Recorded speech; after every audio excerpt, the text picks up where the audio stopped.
Hey everyone, welcome back to Iguana Gaming. I'm the Iguana, and today guys, we are doing a tutorial on how to breed for stats and for mutations. So, I do have a few example creatures here today. First off, the first thing you need to know about breeding is that in order to better identify mutations on your creatures, you should first breed your creatures up until they have the exact same stats. Same stats, same level. Now, basically what that means is that you want every single one of your creatures, like these aloes here, to come out at the same level as you're breeding them up. So all of the aloes that I currently have are level 227, and these are their base stats before imprinting. Now, it's important to note that any points you enter after taming, for example, if I were to level this aloe up, those do not count towards breeding. They're not going to affect the stats of any future baby. It's the base level of the creature that matters. So, once you have done this first step of what I like to call stat stacking, where you get a bunch of creatures of the same level, you get a breeding pair, a male and a female, and then you can go and just breed like crazy. You just get as many eggs as you can and you hatch them up until you get a creature that has 2 levels more than the base creatures you were originally using. So this aloe here is level 229 rather than 227. And basically what that means is that this aloe has a stat mutation. So its stat mutation is in melee. You can see here it has 343% melee versus this aloe's 331. So definitely an increase in melee there. So that is what we call a melee mutation. Now, it did not come with a color mutation. Each creature has a certain number of color regions, and you do get a color mutation every time you get a stat mutation. In this case, the color mutation was not on a region that is actually visible on the aloe, so you can't tell if there's a different color on this particular creature. But it does still have a stat mutation at this level 229. So every mutation shows up as 2 points higher than your actual base breeding. All right.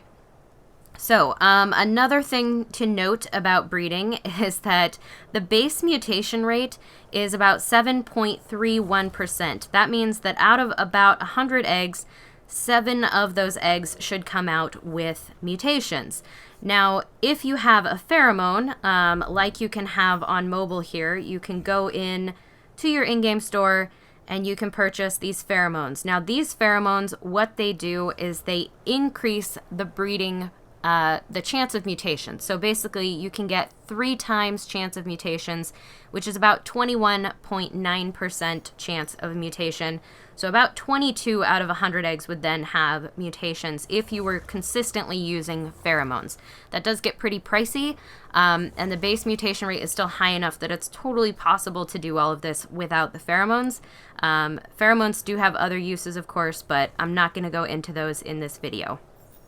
Okay, so now once you have your stacked stats and you've started figuring out how to generate mutations, there are really 2 main methods to actually generating mutations.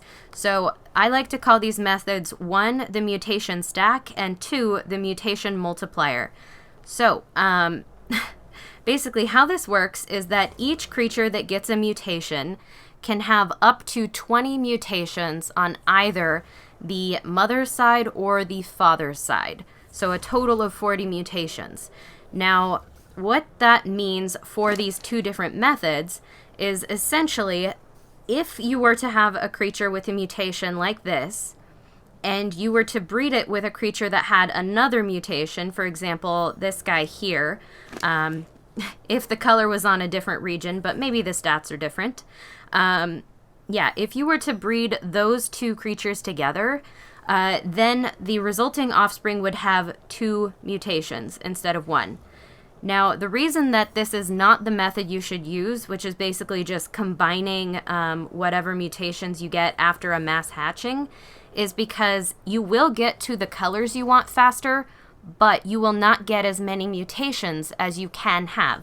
So if this baby has 2 mutations, Then the next baby, if you breed that one with another double mutated stacked baby, you would have a baby with 4 mutations, essentially, and so on and so forth. So it doubles every generation.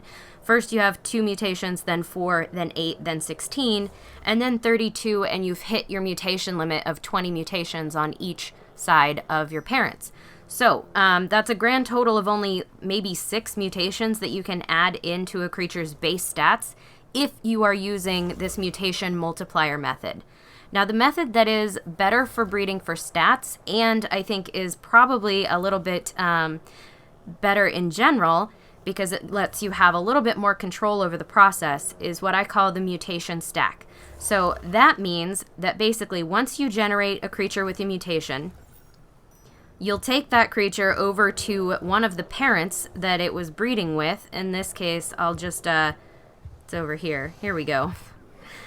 If we bring this creature over here, basically I would bring this female griffin, which is this one's mother. I would breed this griffin back with his mother because she doesn't have any mutations. So what that means is that every egg that comes out of this pair is likely to have this mutation from this creature, but it's not multiplying the mutations each generation, it's adding them. So if I do get another mutation, it can stack on top of the mutations that I already have and count up slowly, 1, 2, 3, 4, instead of doubling every generation. That means that you can have a grand total of up to 40 potential mutations on any given creature if you go through the mutation stack method. I do, for my money, think that that is the better method. It is what I'm currently using to breed up these griffins. So this griffin, for example, is actually an offspring of the griffins that I just showed. So this griffin does have 2 mutations on it. The color did cover up the original bright blue color mutation, but I'm okay with that because I am trying to breed for stats as well as color. So in this case, I do have another cool color that I can use. I will be breeding this guy back in with this, again, unmutated wild creature, basically, with the stats stacked up to where I want them, in order to keep getting more and more offspring and stack those mutations up one at a time. All right, so it's a bit confusing because there is unfortunately no Mutations UI on mobile, but it does work the exact same as PC. The ARK Wiki has a really good breakdown of how breeding works in ARK in general and how these mutations can be stacked. And yeah, it's pretty cool. So you definitely should check that out if you're still confused after this time. And I do actually have a little griffin egg here that is the result of a cross between this mutated griffin and this unmutated griffin here. And we'll just go ahead and hatch that up at the end of this video here just for fun. So I'll bring you guys back in a second when it is ready to pop out. Alright, so this griffin is just about to hatch here. There we go. Alright.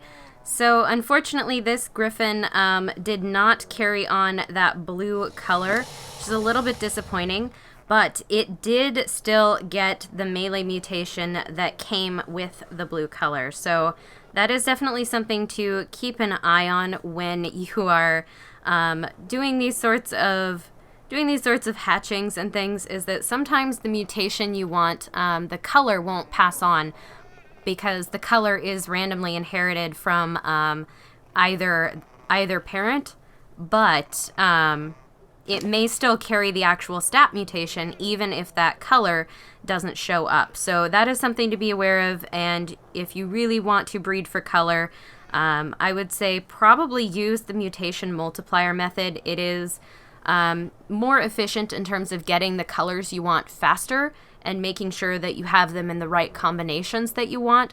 But if you're breeding for stats, I think it's still a better idea to use the mutation stack method and do it that way, where you're always breeding each generation back to the original generation to prevent those mutations from like multiplying on you so that you can't get any more. Yeah, it's a bit of a complicated process. As I said, I will leave a link to that ARK Wiki page in the video description down below, so you guys can check that out if you have not already. And yeah, guys, I think that that's actually going to do it for today's episode.